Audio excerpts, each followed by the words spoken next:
سلام علیکم آقای اسکندر.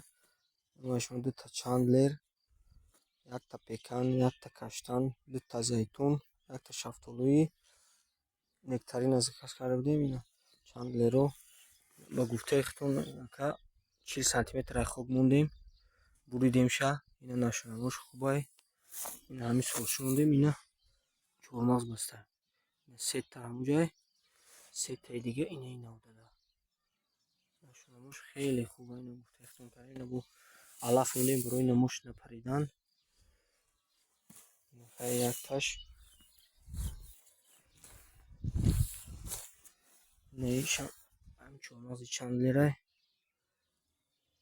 ایشم نشونمش خیلی خوبه. اینجا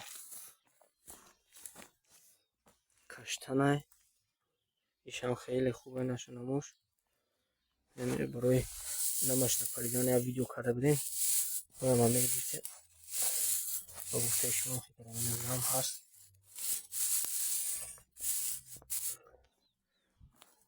اینجا پکن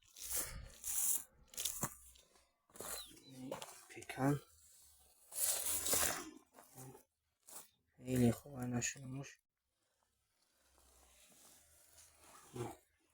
6 سانتی متر موندیم. ایشم بردیم به گفته خودتون.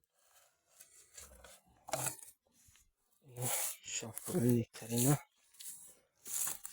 میشون بودیم. همه خیلی گل کرده بود که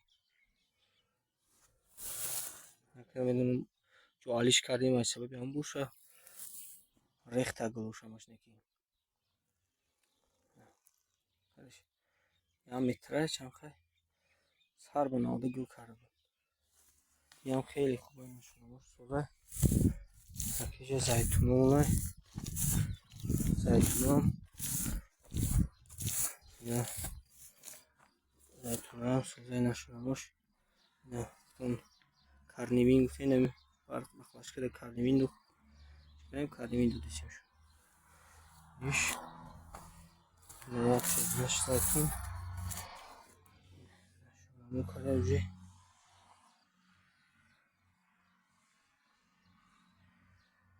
کلون شیشه.